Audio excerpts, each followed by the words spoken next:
My name is Pansy Lin, and I'm here today on behalf of appellants and defendants in the underlying matter, Marcy Vreeken, Elaine Wilkins, and Helen Drozak by and through her estate. If I could reserve 2 minutes for rebuttal. Thank you. The facts underlying this case are many and sordid, and I won't go through them all here. Thank you.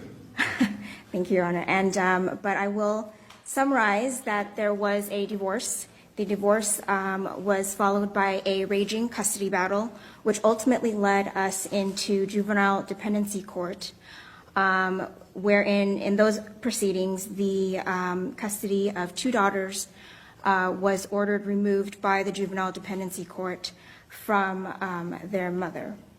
These 2 daughters were Kendall and Presley Hardwick. Presley Hardwick is the plaintiff in the underlying action and the appellee here. Fundamentally, this appeal presents 2 issues, whether the individual defendants were entitled to qualified immunity for their actions and whether they were entitled to absolute immunity for their actions or for the actions that they are being sued. Are you seriously pressing absolute immunity? It wasn't pressed at all in the state. Are you serious about that, or are you going to waste time with it? I am serious. I certainly would not bring an argument to this court that I'm not serious about. I am serious about the argument because there are fundamentally acts for which our defendants are being sued, these social workers are being sued, that I believe come squarely within absolute immunity. I understand that qualified immunity is the issue here for substantively the removal pursuant to the court order of. Why don't you go to children. qualified immunity?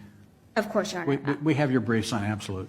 Thank you, Your Honor. In terms of qualified immunity, as this court is aware, it's a 2-prong analysis. The first being whether there is a constitutional rights violation that has been alleged, and the second prong being whether the constitutional right was clearly established such that our government actors know without doubt that what they are doing would be a violation of the law. The court is entitled to take these prongs in any order it perceives, and here typically when we have the qualified immunity analysis and whether the law is clearly established, it is typically plaintiff's burden to come forward to this court and say, here's the case law. This is what tells the state actors, the government actors, that they should have known better. It's clearly set forth in this case law. In our matter here, it's interesting because the reverse has actually happened. This court has actually found that as of the date of the underlying conduct here in 2000 when You talk about Costanich? that is correct. Costanich deals with foster care licenses and guardians, not natural children of parents.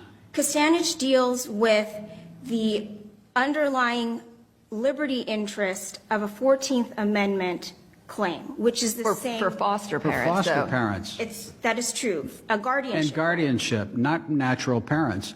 It seems to me that as early as the 1940s, the United States Supreme Court has held that there is an absolute liberty interest, a fundamental liberty interest that parents have in the care, custody, and control of their children. That's been on the books forever. I have a whole bunch of Supreme Court cases I can read from. That's just going to waste a lot of time. They have that fundamental constitutional right. And it cannot be impaired without due process of law. And where the qualified immunity analysis and the clearly established law plays into this is, do we have case law that tells us that? No. You've read Help versus Pelzer. There doesn't have to be case law. There can be other ways of showing that it's clearly established. Case law is not an absolute requirement. It is. Have you read Help versus Pelzer and all the other cases that talk about that? Yes, Your Honor. Okay, there does not have to be a case on all fours. You're correct. Correct. There does not have to be a case on all fours. Right. What isn't clearly established here? The fact that what Costanich says. What's not been clearly established in the year 2000 when this removal occurred was the idea that the right to be free from deliberately fabricated evidence in civil child abuse proceedings that result in the deprivation of a protected liberty interest, the same liberty interest that's at issue. But it's not the same liberty interest because this was a parental liberty interest. It's a biological versus foster parent. That's huge. That's gigantic in terms of what somebody could appreciate and understand. How in the world could a person in the position of, we have to take the facts as they're pleaded in the light most favorable, so, we're not trying the case. But how could a person in the shoes of your clients possibly believe that it was appropriate to use perjury and false evidence in order to impair somebody's liberty interest in the continued care, custody, and control of that person's children? How could they possibly not be on notice that you can't do that? I understand the... How could that possibly be? I understand the argument that it seems to be common sense and our ethical... It's more than common sense. It's statutes that prohibit perjury and submission of false evidence in court cases. State statutes. Are you telling me that a person in your client's shoes couldn't understand you can't commit perjury in a court proceeding in order to take somebody's children away? Of course not, Your Honor. Of course not. Then isn't the case over then? And the case is over. Because... Costanich is distinguishable in my view. How in the world... Costanich deals with a secondary, foster care. That's a whole strange thing. It's not a person's real child. Even if Costanich is... And guardian's the same thing. Even if Costanich is distinguishable, there is... Thus far, we have not been presented with any clearly established right that tells us that what our clients did, which is remove the children pursuant to a court order... No, but what they're accused of doing and what the issue is here is committing perjury in a court to take away someone's children. And you just said that's obviously not okay to do. According to our moral compass and our ethical guidelines, but what we're here to decide is the constitutionality of it, and we look to the courts. You mean due process is somehow consistent with a government official introducing perjured testimony and false? How is that consistent? I mean, I hate to get pumped up about this, but I'm just staggered by the claim that people in the shoes of your clients wouldn't be on notice that you can't use perjury and false evidence to take away somebody's children. That, to me, is mind-boggling. In criminal proceedings, we know this to be true because that... No, criminal proceedings, it's a court proceeding with a liberty interest, a fundamental liberty interest at stake. And on the reverse side, the state... And you're telling us that these officials who do this all the time couldn't be on notice that you can't commit perjury and put in false evidence? I understand broadly the principle that common sense tells us that lying is wrong and lying to... Yeah, but it's more than common sense. We're not using common sense. We're using the statutes, for example, against this kind of behavior.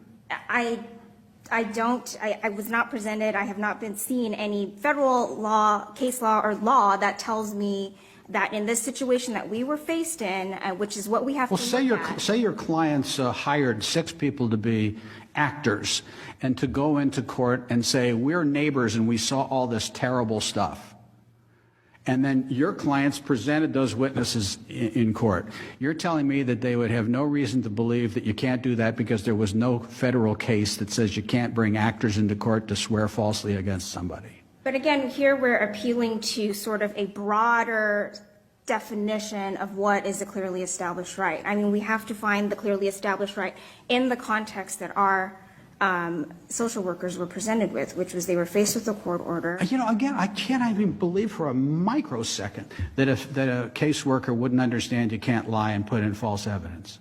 Let me ask the question a different way, counsel. Was there anything you know of that told social workers that they should lie and they should create false evidence in a court proceeding? No, and of course, that is, we contend that that's not what happened here. I understand. And look, We're stuck with the facts in the light most favorable. And to be clear, we are only speaking that we accept the pleadings as alleged. We are not saying any of this is true. I want to be very clear about that. But that's what we're dealing with right now.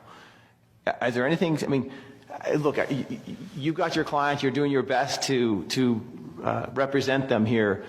But from our perspective, you see where we're coming from here. So help us.